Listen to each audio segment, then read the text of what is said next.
Welcome to this advanced sports analytics show here on Rotogrinders. I'm Jordan Cooper, aka Blender HD, aka hopefully on top of you on GPP leaderboards this week. I was last week. I'm here with Stuart Gibson of Advanced Sports Analytics. I know we're a little late on the show this week because of scheduling, and of course, instead of doing a review that we typically kind of talk about last week, it's on the week that I actually did well. So that's kind of a kick in the ass.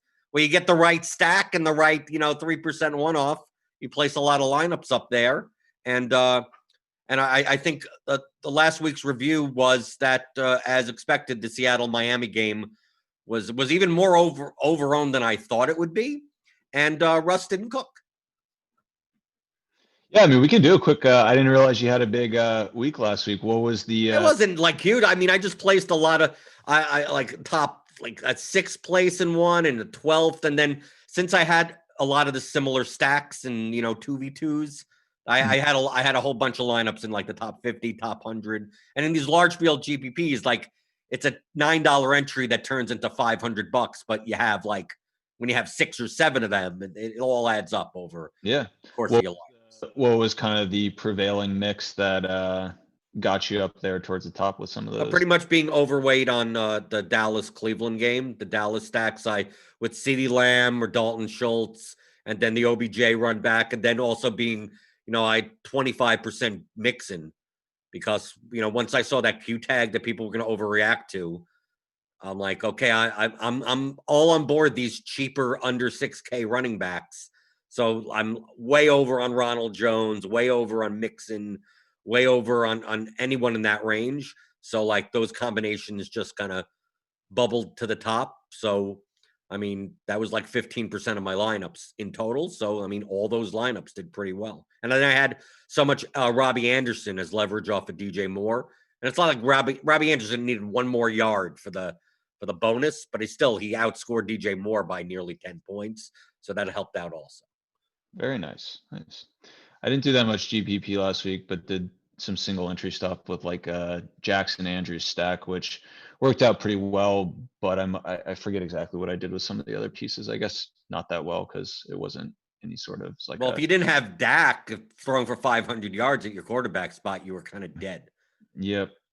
But yeah, so it goes. I mean, I think we talked a bit about that game last week as high likelihood to put up a big score. Just kind of the challenge was like figuring out the right pieces. So nice that you got sounds like some of the right ones in there. So cool. And I think we're going to have a very similar slate this week. As of right now, there's 11 games. I think 11 on the slate. The Jets currently have a presumptive positive. So that game, the Cardinals-Jets game, could be in doubt. But 2 games have already been removed. But similar to last week, we have like more than half the games on this slate have a 50-plus total. This may just be the new normal in the NFL this season.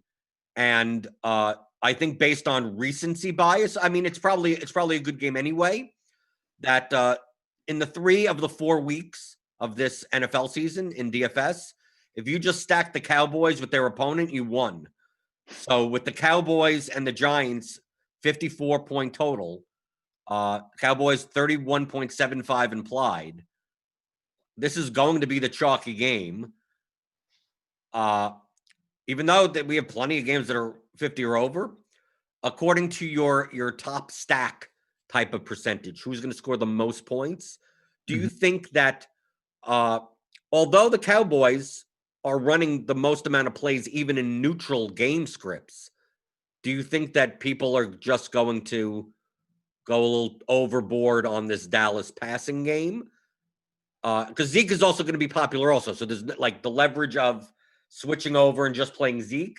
Like that's not, I mean, that's fine, but it's not like Zeke's going to be popular also. And the opposite stack, because the Giants are so cheap. Like we're going to see a lot of stacks that are Dak, Prescott, plus someone on the Cowboys, Lamb, Gallup, Schultz, with a Slayton run back. We're going to see a lot of Zeke in Daniel Jones passing stacks with like Slayton and Ingram. Based on your calculations, do you think it's warranted, or is this overall the top game to target from a probability standpoint? Well, we don't quite look as closely at like top game total, but Dallas, I mean, is coming in as the third most likely team to top the slate in terms of real points. Uh, Really neck and neck with Baltimore. Kansas City is, you know, far ahead of really this kind of Baltimore Dallas. We have Dallas as a 11.9% chance of scoring the most points on the slate. Um, yeah, I mean, you would figure it is going to be quite popular, and I mean, I'm just looking at like the probabilities we have, and just relative to price. I mean, it seems like there is opportunity to, uh, like I don't know, Kansas City. The Kansas City pieces like aren't that much more likely. I'm sorry, aren't that much more expensive than Dallas. Yet we have Kansas City as uh, nearly a 6%, 6 percentage points more likely to top the slate.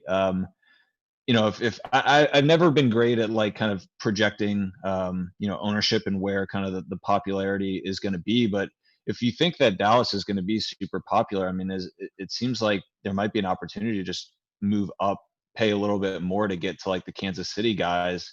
Um, but yeah, I mean, I would have to imagine that Dak, Amari, Lamb will be super popular. I think Slayton probably figures to be the natural bring back on the Giants side. I guess maybe if you want to get exposure to this game, and you do think that kind of four-player mix is going to be super popular, it might be worthwhile to explore alternative pieces in this game. And sorry, we'll throw in Zeke, I guess, as kind of a fifth player that figures to suck up a lot of ownership in this game. I mean, is it worth trying to go for like a guy like Gallup who hasn't been, super productive so far this year, and maybe there might be suppressed ownership on him? Is it worth? Well, I think at his price, I mean, he's 5,400, so his Okay, price has actually come down in comparison to Cooper and Lamb. got it. So definitely, I think the ownership on this game, as opposed to Kansas City and as opposed to Baltimore, is you got the unique situations in both of those games. Baltimore is a tough team to stack, so people tend not to. And then Kansas City is a 13-point favorite. Right. Clyde Edwards-Helaire is going to be chalky as the running back, but the Mahomes stacks less so, because if they get out to such a huge lead, like is there a natural? I mean, there are run backs with the Raiders, but I think people look at the Cowboys defense and go 9.5-point spread. Let's think about that. The Cowboys could be down by 10 points in the first quarter because we've seen it before. So I think a lot of people are more confident that the Cowboys defense will allow points to the Giants than the Chiefs defense is actually pretty good. Pretty good. Ravens defense is obviously good. That going down to that level, I mean, there'll be another chalky game that isn't those two as well. But I just think the pricing on the Giants is what makes that game stack popular. And just the thought of like, well, the Cowboys get to a 2-3 touchdown lead. Like the Cowboys aren't going to pitch a shutout. So when we Yeah. have Giants receivers that are under 5,000, it's a price play. Daniel Jones is 5,400. Even Devontae Freeman is under 5,000 if you want to play him. All the receivers are under 5K. So I think a lot of people are either going to build Dallas passing stacks with a Slayton run back or an Engram run back or a Tate run back, something like that, or they're going to build Zeke lineups with Daniel Jones stacks. Daniel Jones plus Tate plus Slayton or Engram or one of those types of things, and play for a 40-point Zeke game. And then Daniel Jones, who also has rushing upside. Like Daniel Jones at 5,400 could put up 30 points in a game where Zeke goes nuts and the Giants, have to come back, but you have to mitigate that with the ownership of that. I think I'm more likely, although I probably will have some Daniel Jones stacks, I think I'm more likely to play secondary correlations in this game. Like I think this game is owned rightfully so. Like I think people are targeting for the right reasons, but instead of the 4-player stack, the 3+1, 3+2, 2+1, those types of things, maybe have a Gallup and Slayton in the lineup, and that's it. Or Amari Cooper and Devontae Freeman, Zeke and Golden Tate. Like, take one piece of both sides and then stack a different game. Yeah.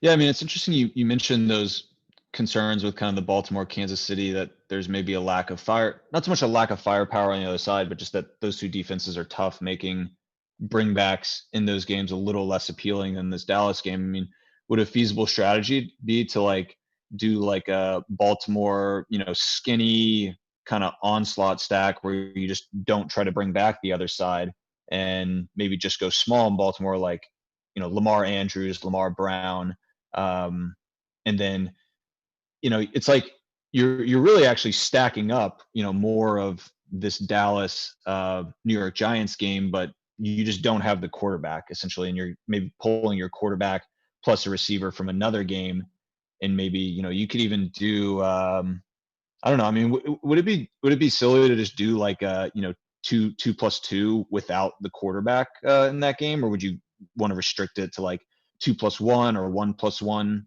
if you're not taking the quarterback? Yeah, and typically I'm not going to take two receivers from a team without playing Yeah. the quarterback in large field, because what's the probability that both those receivers have ceiling games and some other quarterback is the top scoring quarterback? I mean, it can happen. Yes, it can happen. I could take two Giants receivers. They both have 100-yard games.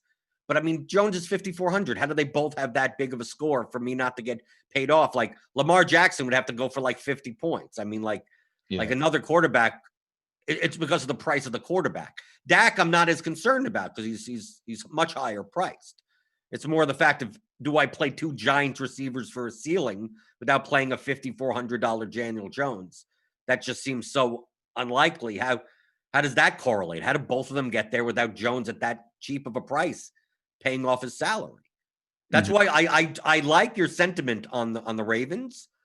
The Ravens are so much better as skinny stacks because Lamar gets there with his feet.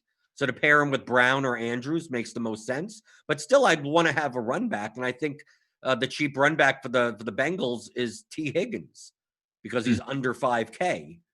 Rather than, I mean, the Bengals spread it out a lot of times with Burrow. Right. So, like, I prefer AJ Green is kind of a corpse. So I mean, he got what, like 2 targets the last game. Tyler Boyd is expensive, which I don't mind that, but I think what is going to lower the ownership of the Ravens game is the fact of that they're 13-point favorites at home, right? They're at home, Mhm. and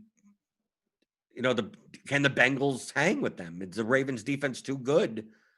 That does anyone get there? If this game ends up being 35-14, does anyone on the Bengals get a ceiling? That's why I think taking the cheap piece like Higgins, at least getting someone out of a $4,600 player than a 6K Tyler Boyd. Like, I don't need 100 yards out of Higgins. Can I get a 6 for 80 with a touchdown? Okay, that's 20 points. Yeah, I'm good. And Mhm. correlated with the Lamar Jackson ceiling game, a Marquise Brown 100-yard game, an Andrews touchdown type of game. I think that makes sense, and I think it will be under-owned. Gotcha.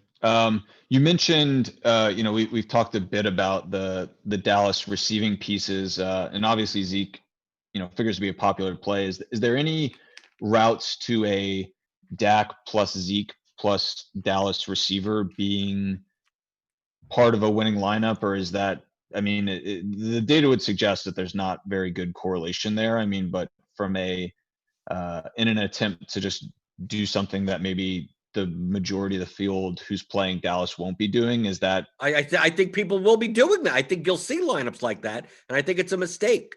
They're Yeah. too expensive. Like, it's Zeke is 7,800, Dak is over 7K. Like, for them both, like, it would have to be 2 passing touchdowns to Zeke. Zeke is already going to be owned. Dak is already going to be owned. Like, that wins in a case where that game goes nuclear and all the other games go under. Like, where like it's okay to have the negative. Like, if Zeke has 32 points and Dak has 32 or something like that, and every other game goes under, yeah, it could win in that scenario. But I mean, we have so many games that have 50 plus totals that, like in large field GPPs, I'm looking to remove as much negative correlation as I can. Yeah. So I mean, you've seen and you've shown in the data that Zeke is negatively correlated to the passing game, even though he's getting 6, 7, 8 targets. Just Yeah. that those targets have to turn into touchdowns for them to be correlative, right? You can't have Zeke, getting targets and carries down to the 3-yard line and then play action pass to Dalton Schultz. Like you're killing Zeke's ceiling there.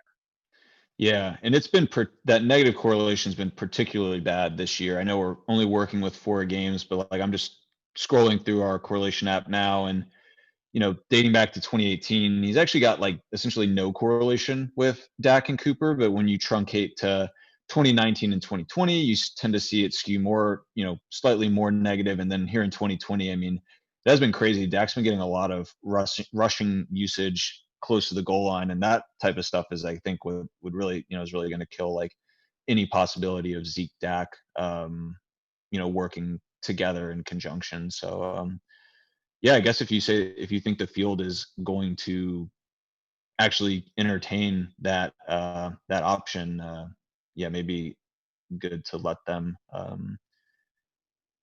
be overweight on essentially a negative to no correlation stack. I think we could see that similarly in the Kansas City game. Because I think Clyde Edwards-Helaire is going to be the chalkiest player in that game.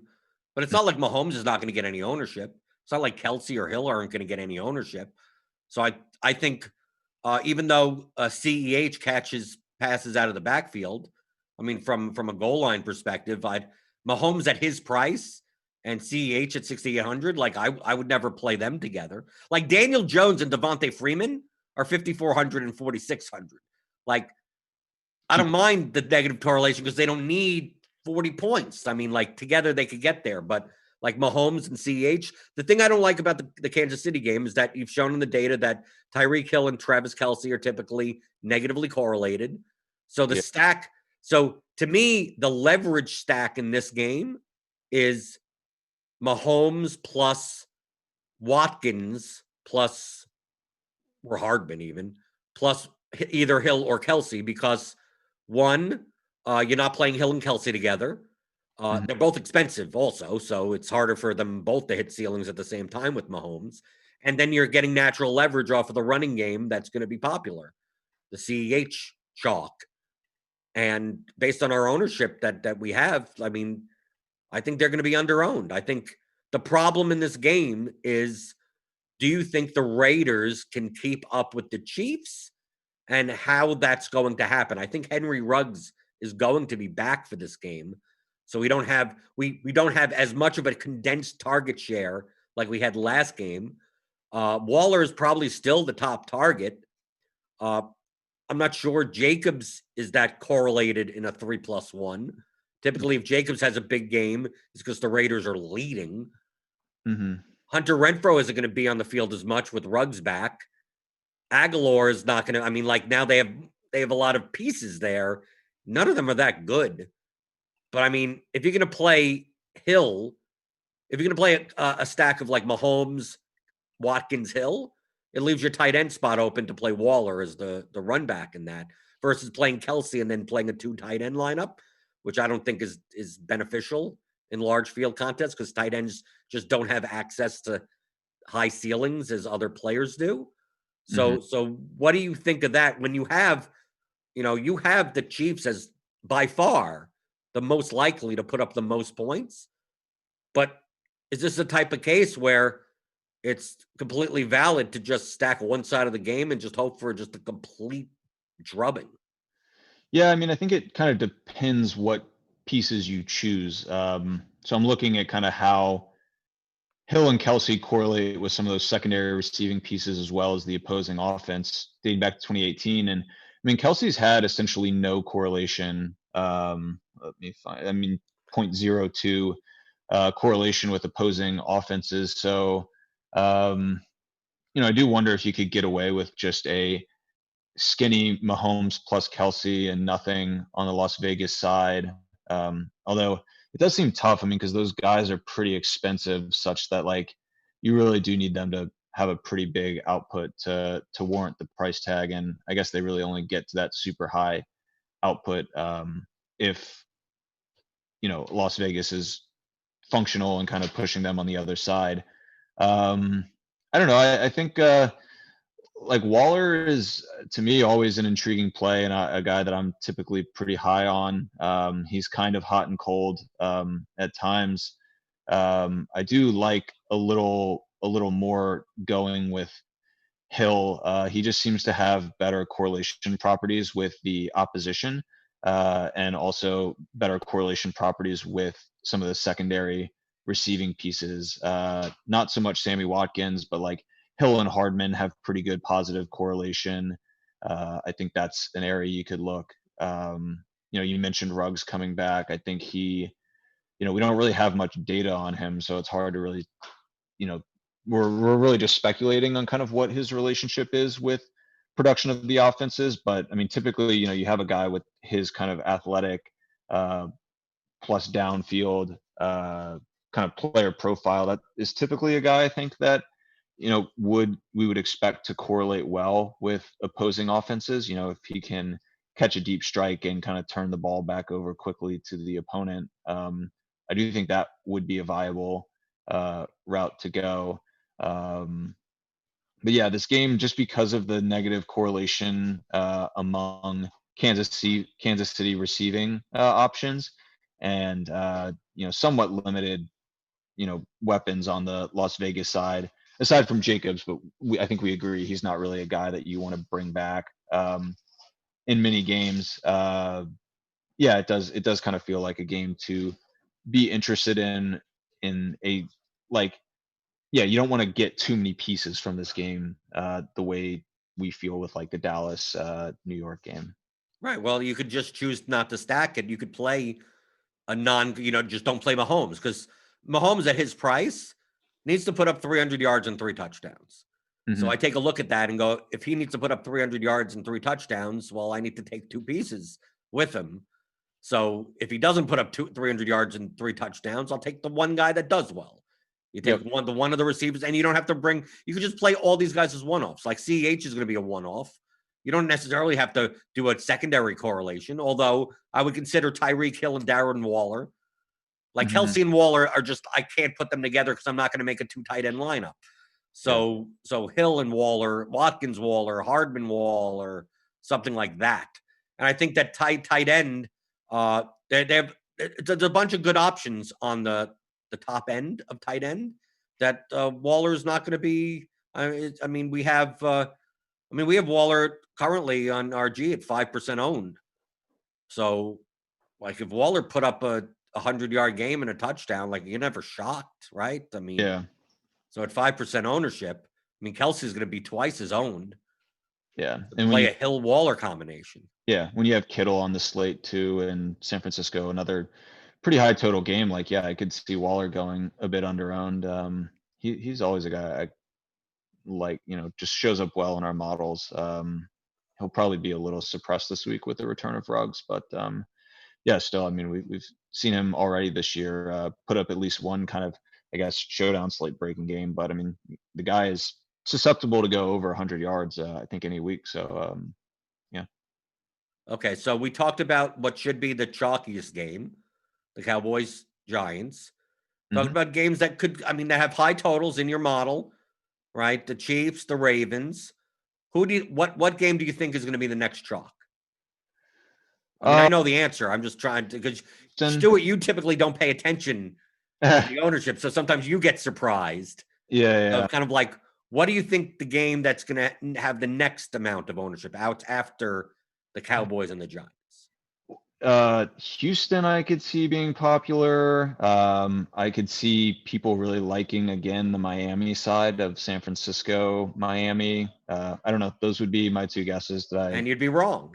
Oh, The Houston one. Well, we'll get to that. That should be like the third most popular game. okay, No, we're talking about the Panthers versus the Falcons. got it. 53.5 total.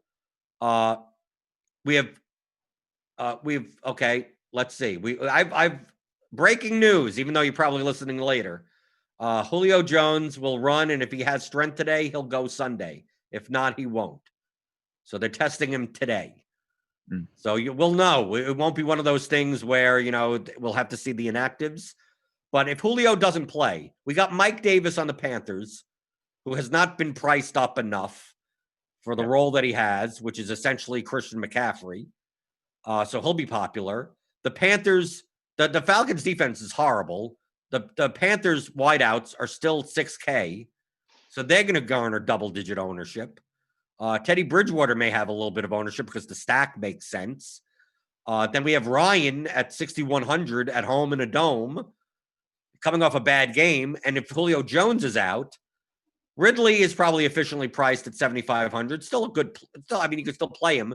But then we get Olamide Zacchaeus at 3K coming in to fill basically Julio Jones's role. And I always want to state with these types of things, because we've said it before on the show with guys like KJ Hamler and guys that come in, Drew Sample, where the week before someone gets injured in the middle of a game, they come in and do well. But I'm using just the common sense that you have to consider the fact that did they do well because they're coming in filling someone else's role, and basically did Zacchaeus come in and play Julio Jones? Yeah. Did Drew Sample come in and play CJ Uzomah? So now that they have a week to prepare, I know Ridley had a 0 on the Island game because I had a ton of them, so I definitely know that. Same. Is it more or less likely that Zacchaeus just walks? I mean, he's still going to be the third receiver, but he's 3K on DraftKings, especially now that the Titans are off the slate because they have a cheap receiver also that could have been played, but they're gone. This game is just so easy to stack up price-wise that you could play Ryan, Ridley, Zacchaeus, or Hurst, or you could pair Gage's 5,100, and then on the Carolina, and then that run back is Mike Davis, a pass-catching running back. Or you could do it the opposite way. You could play Bridgewater, Moore, Anderson, even Ian Thomas at tight end, and then run it back with one of those Falcons wide receivers. It's a 53.5 total. The Falcons are pass-heavy type offense, pretty bad defense. Carolina, it's not like they have a great defense. The game's been bet up 2.5 points. Outside of ownership, is your model showing that these teams don't necessarily have the highest chance of scoring the most points, or is the attractiveness of this game more of the pricing? No, I mean Atlanta's falling just behind Houston. Well, not quite just behind, but they are sixth most likely to score the most points on the slate at about 6%.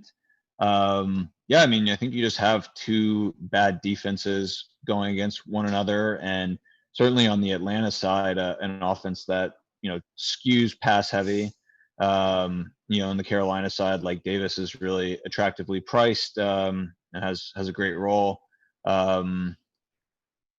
Yeah, figuring out the Zacchaeus thing, I don't have really a great sense or intuition on how you would expect it to play out, but I think you are we have talked about recently how, like you said, is these guys come in relief duty, and then that role that they had in relief doesn't necessarily transition to the next week. But at 3,000, I mean, I think worth some exposure. If he does retain some lesser degree of that role that we saw the other night, it could pay off in a big way.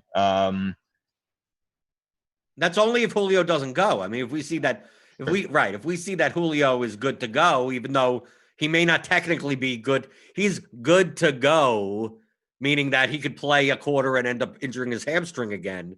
But that puts Zacchaeus off the table because then he ends up being wide receiver 4, and he's still worthy in a stack, but he doesn't now he becomes much more iffy. Yeah. Man, I mean, if Julio plays, I think this game becomes, at least in my opinion, less appealing. These receivers, Ridley and Gage, I think are efficiently priced if Julio doesn't play.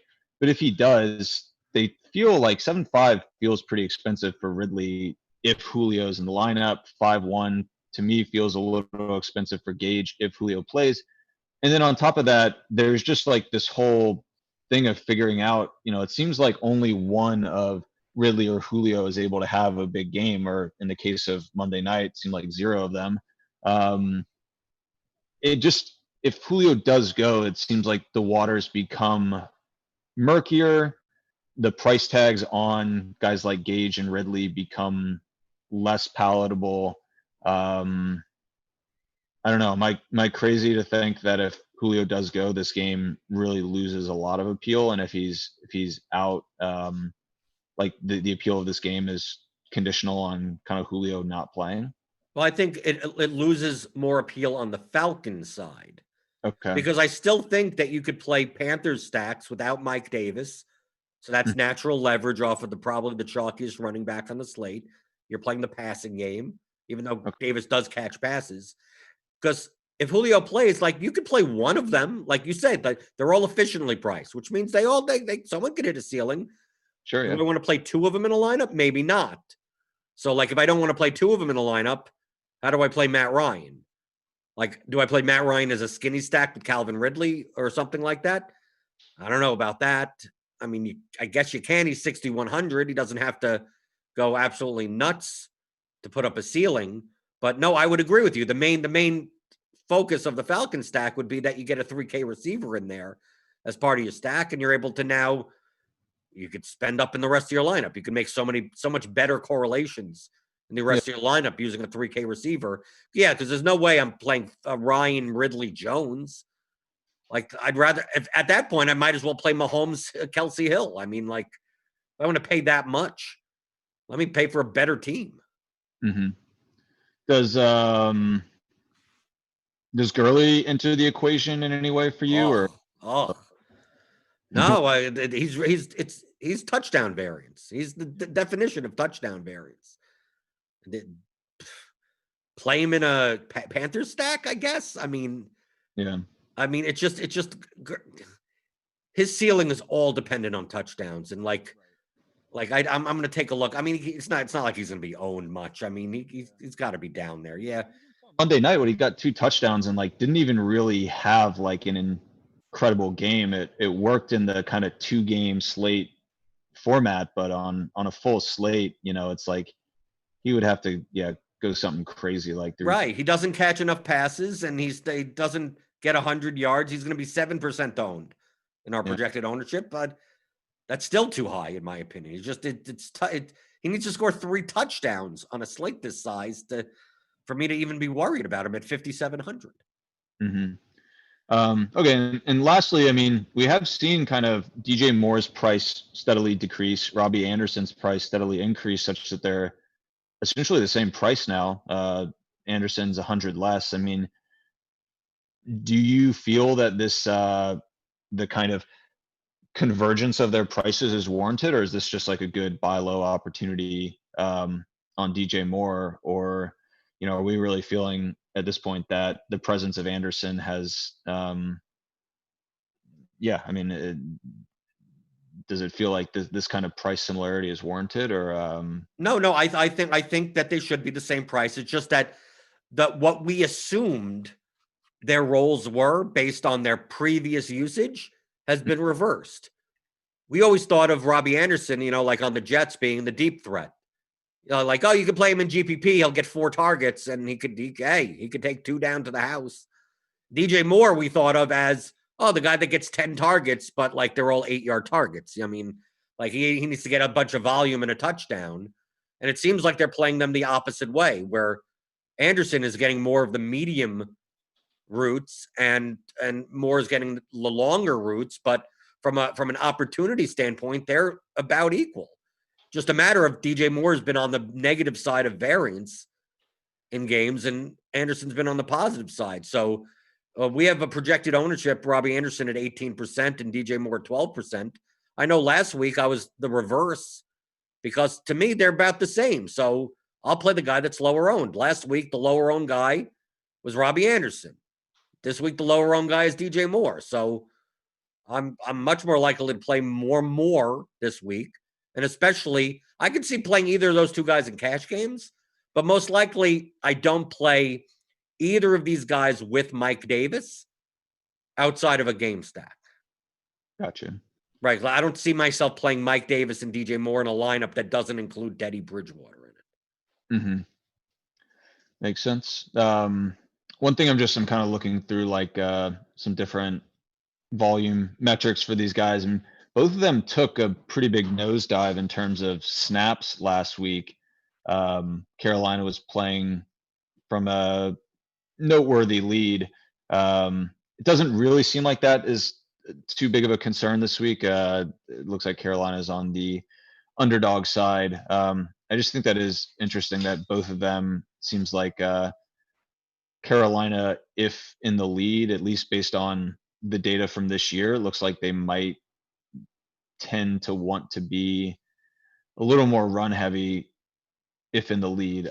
It doesn't seem like that is a big risk this week. But I thought it was just an interesting data point that they both took about like a 20%, I think, dip in almost 20% dip in snap percentage last week. Something interesting. So let's talk about the Texans, because you have them pretty high. It's a 54 total in that game. Texans with a 30.25 implied total. Bill O'Brien is gone. So maybe they'll let Deshaun cook. Watson is going to be he's going to be popular-ish. Or is he? Not that popular. Like this game, this is a weird game where I think we'll see stacks, but like there's no pieces. No pieces of this game. If I go to look on lineup HQ and just look at them. No David Johnson, 13%, Will Fuller, 9%, Brandon Cooks after burning everyone, 6%, Akins, 5%. Like the Texans have a 30-point total. I mean, there is buzz in the industry on other shows about like this game, like the Texans have a 30-point total, but no pieces stand out. Like Will Fuller, 6,600. Okay. Brandon Cooks, 4,100. Hopefully he catches one. Sure, okay. No one's thrilled to play David Johnson ever, but he's 5,200 with a 30-point total as a favorite. I mean, they're a 6.5-point favorite. He's the running back on a team that has a 30-point total as a 6.5. Like that's we've seen over a long sample size that running back correlation goes very heavily to the spread and the implied team total. And especially unless you think that Duke Johnson is going to just start taking half the snaps away from him. Why isn't David Johnson at 5,200 more of a play other than people have biased because they think that he's washed? Yeah, no, that's the piece that I think makes a lot of sense. Jacksonville was really bad against the run last year, and I've been paying less attention to if that trend has continued. But yeah, I mean, to me, that's the piece I'd be interested in. I wasn't saying that I was necessarily high on Houston for playing purposes. I don't know. I feel like Watson and Fuller can be fairly popular at times, but I didn't know if that was really the expectation for this week. But yeah, I mean, to me, that if I were going to stack up the Houston side, I think that would be the combination to consider. Maybe throw in like a Jordan Akins, but that's kind of all touchdown dependency, which I don't know. I think going Watson Fuller would be the preferred, but yeah, I mean, Johnson to me feels like kind of the most desirable piece in this game, and maybe like Johnson or James Robinson. But I don't think it makes a whole lot of sense to play two running backs against one another. So maybe picking one of those guys as like a one-off piece around more, more involved stacks from other games would perhaps be the route I'd be interested in taking. I'm most interested that this game contains my favorite stack if you compare to ownership. The Jacksonville stack. 54 total. Texans are not necessarily a good defense.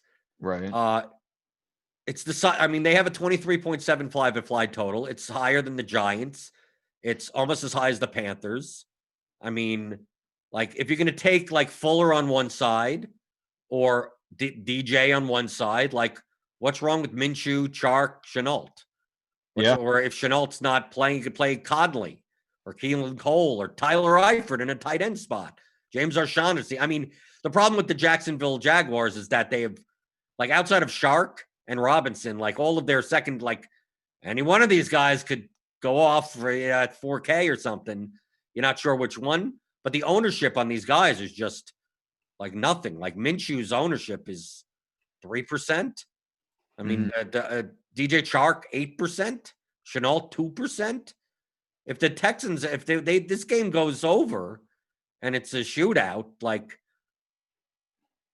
why not play the Minshew side of this game? Because Minshew, hey, we've seen him run. He could run. Yeah. You play that side of the game, especially also we have the Texans defense is going to be reasonably popular as like a punt defense, so you get a little extra leverage that way.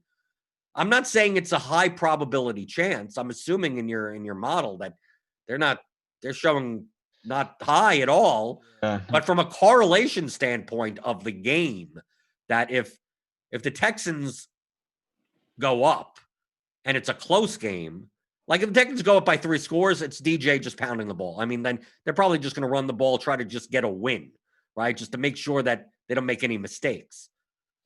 But like if the Jaguars keep up in this game, it's going to, I mean, it's not going to be through James Robinson getting 28 carries. It's going to be because Minshew has to throw the ball, right? Yeah. Would have to imagine so. I'm interested in kind of what the cross correlation of particularly Chark and Minshew is. It's like neutral to slightly positive. Chark has pretty good cross game correlation, 0.28 with opposing offenses. So yeah, I mean, seems like checks the box from a correlation standpoint, checks the box from a price relative to implied total standpoint, and would have to imagine probably the biggest way that it checks the box is, I guess, from an ownership standpoint. It seems like this game, or that side, I guess, of this game is likely to go massively ignored. So right. But I mean, the Texans aren't even going to be that owned either. I mean, like they're going to be owned, but not popular. So like in comparison, like I'm more likely to have more of this game than the Cowboys Giants or the Panthers Falcons. Yeah. And in those games, maybe look for the secondary correlations. Maybe have a couple of those stacks. But I just think like all these games have about the same total, 54, 54, 53 and a half. I mean, whatever. But the game that I think is going to go completely overlooked that has an over 50 total, 49ers Dolphins. That's been bet up to 51 and a half. And let me look at all the players in this game. Number one, we don't know if Garoppolo is going to play, so we don't know that. In this entire game, there's only 2 players that have double-digit ownership, and that's McKinnon and Kittle. And McKinnon is only dependent on if Raheem Mostert is inactive. Mostert is scheduled to play, then none of the running backs for them are going to be owned. So how rare do we see it that low ownership on a game that it is a 51 and a half total? I mean, it happened week 1. Like that was when we did in our week 2 show and did kind of a review of Millionaire Maker week 1 stack ownership. Like San Francisco was the glaring team that had, solid total and just, fairly likely to, score the most points on the slate. And they just went massively underowned.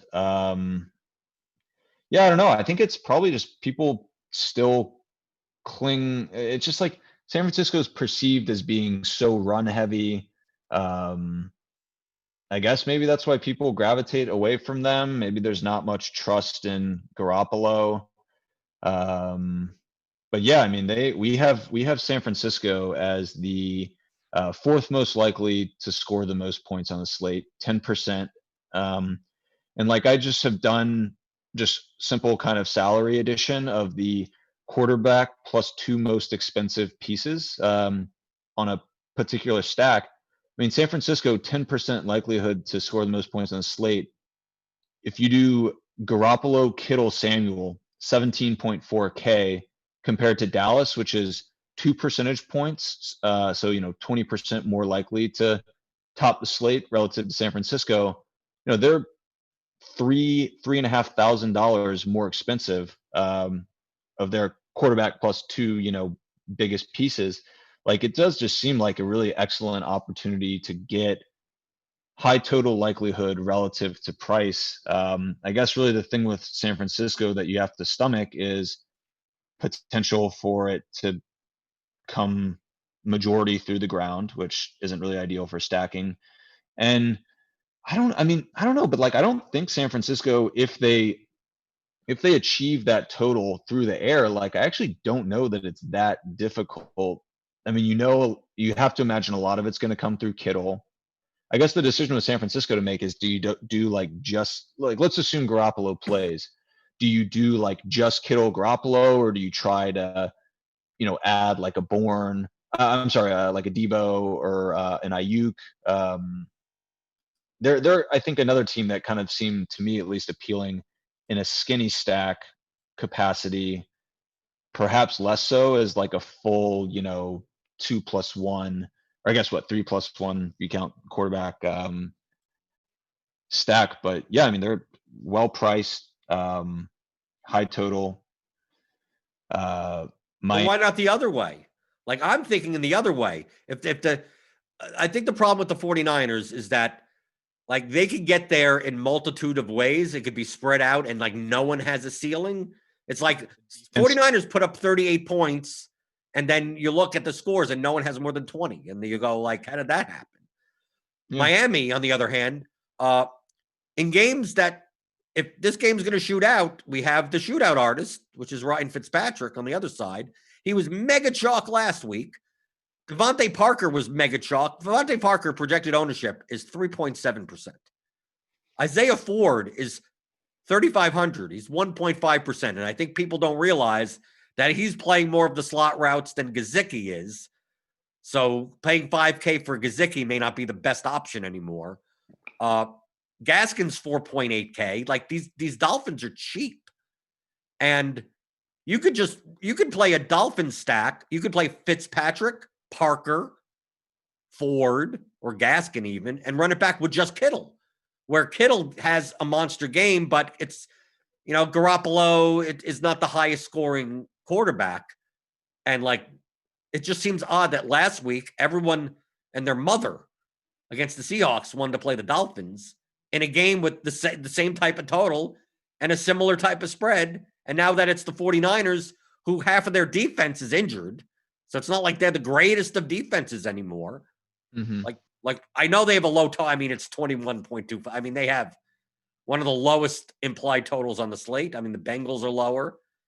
But if I'm thinking in terms of not that the Dolphins put up the most points, but if this game turns into a shootout compared to their prices, wouldn't this 3+1 with the Dolphins side pay off more likelihood than the 49ers side?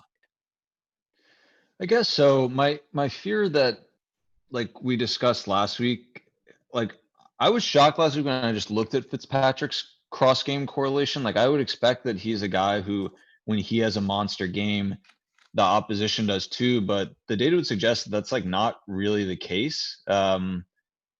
And that actually like came to fruition last week. Like, Fitzpatrick had, a strong game, but the Seattle side like didn't get it done. I mean, it contradicts my, and I think many people's perception around Fitzpatrick, but I don't know. The data would suggest that just like he's not the greatest guy to try to pair with the opposition. I don't know, but That's what we're kind of doing with stacks. I mean, if you're not going to play a Fitzpatrick stack without a 49er in it. yeah, no, I know. So I mean, to me, I guess in my opinion, just based on that, I'm a little less interested in playing the Fitzpatrick side plus a 49er. Well, the only reason I'm pointing this out is not because I'm high on the Dolphins. I'm high on the ownership. I'm high on the fact that, like Like these are sub 5% owned guys. I mean, just like it's what, and they're cheap. So like it's a vomit stack. This is a classic vomit stack Yeah. where it's cheap and they're low owned, because we've had a lot of vomit stacks that were like Fitzpatrick last week was high owned. So like I don't want to play high owned vomit stacks.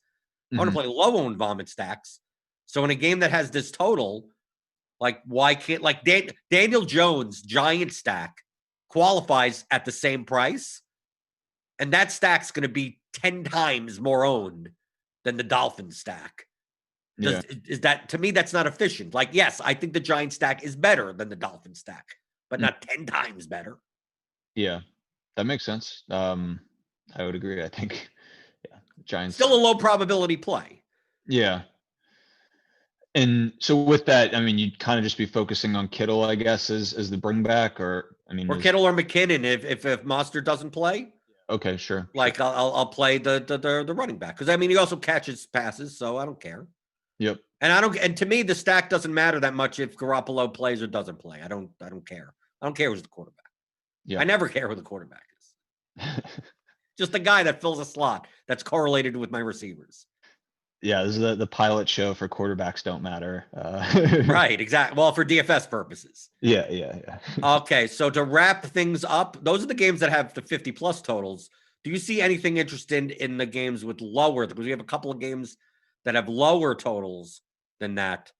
Do you see anything in your model about maybe them overperforming their implied? Because I mean, the Rams and the Cardinals both have 27 points, but I think it comes down to like the Rams, like they play too slow, they run too much.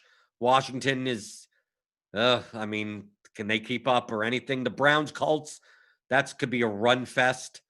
And then you have the Jets, and all you have to do is say you have the Jets, and then it takes the air out of the game. Yeah, it does feel kind of condensed in terms of intrigue, and I do unfortunately think like some of these games that were going to be canceled, particularly like Tennessee Buffalo, would have been interesting, but yeah, we don't have much. I mean, I'm just kind of scrolling through our projections, and they're somewhat favorable grades on some players from that Pitt Philadelphia game, but I mean, yeah, most of the stuff I'm kind of seeing towards the top are around the games that we've discussed. So I'm feeling, yeah, pretty good with kind of the coverage of the games that are going to be hyper relevant. And yeah, there's not really too much else I have, in my notes to run through. Right. Like a lot of these seem like one-off pieces. Like you could play James Conner, Deontay Johnson. You could play a Zach Ertz. You could play a Terry McLaurin, or a Cooper Kupp or Woods. I mean, yeah, you could play Kareem Hunt. You could play some of these guys. I think the only option that I see that could be a possibility is the Cardinals skinny stack. You play Murray, Hopkins, and then you run it back with like a Crowder. That's pretty much the targets in that game. But still, it's a low total. I mean, like double stacking on either side with Joe Flacco. Just I don't know about that. Maybe this is the Kenyon Drake game. So I mean, maybe you do that instead. Yeah. You don't seem so excited about these games. Yeah, not really. I mean, I don't know. I was kind of not as high on Arizona that one week that they, had kind of the tournament winning mix, and have been higher probably than was efficient on them in the weeks that they've, haven't put up the big numbers. And yeah, I mean, just a Joe Flacco led Jets team just doesn't feel like a team that's going to be able to push Arizona. And I mean, I still believe that if given the choice, like Arizona would prefer to skew run heavy-ish. But yeah, I just man, New York is just so slow. Le'Veon Bell is back, Stu. He's gonna solve it. I can't see that. Boosting too much interest. Yeah, I got nothing else. I mean, I do think there's a little bit of intrigue in some pieces from the Pitt Philadelphia game. What do you think in this? Because to me, I look at this game going, who do you stack on the Eagles? I mean, and then you have Roethlisberger at 6,600. Is like, it's the lowest total game of the slate. It's 44. And we have all these high upside quarterbacks that, like someone like Roethlisberger, like has to be double stacked in order to be the top scoring quarterback, because it's not like he runs the ball Yeah. at all. At his price, like what, Juju and Deontay Johnson? Like, why would you, like, that's as expensive as playing the Cowboys and the Chiefs. Yeah. I'm not saying interested in a stacking standpoint. I mean, really more the running backs. Like they have both teams feature running backs that are, relevant in the pass catching game and are so clearly dominating the usage for that positional unit. I think they're worth, some one-off pieces, but yeah, I'm not really saying so much in a stacking context, more just that there are interesting pieces specifically at the running back position between Sanders and Connor. Right. And they're both going to be single digit owned. So, I mean, that'd Yeah. be fine. I mean, pretty much the running back chalk this week is Davis Elliott and Clyde Edwards-Helaire. Yeah. Probably McKinnon, Hunt, David Johnson will get some ownership. I mean, we'll get something around there. But, throughout Gaskin and talking about the Miami San Francisco game, like I think he's compelling. I like those cheap running backs. I like, if I'm going to stack up and play, a stack with 4 wide receivers in it, a 4 wide receiver flex lineup, like out of all these guys, so, okay, between the 3 chalk running backs, let's end with this. Since we typically talk about stacks and not necessarily like complete leverage on lineup construction. Yeah. Between Mike Davis at 6,400, Zeke Elliott at 7,800, and Clyde Edwards-Helaire at 6,800, who do you think has the most path to busting for their price? So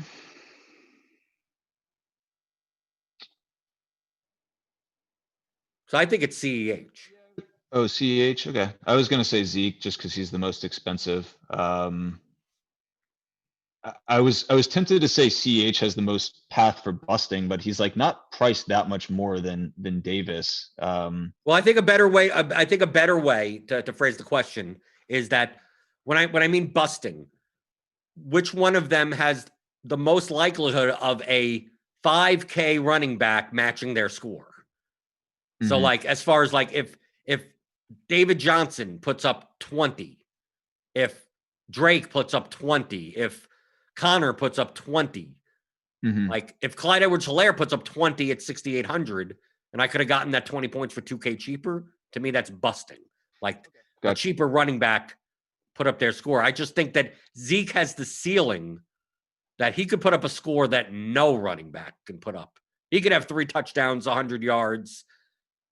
Like, yes, he could, but yeah, because he's 7,800. Obviously, he needs to put up more points.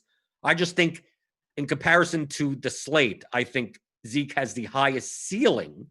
I mean, it shows in the projections that it's worth aiming for the ceiling and then fading one of the other guys. Like Davis could have a great PPR game, have 18 points. Does that win you a GPP? I mean, he could, but I mean, you could probably get 18 points from some other running back. So like, that's really how I'm looking at this. I just think the Chiefs have so many weapons. Yeah, that CEH could be like, it could go through him. He could have 12 points. I mean, Zeke has a lot of, they have a lot of weapons also, but they use him a lot as well. Davis, I guess, I mean, he's just cheaper.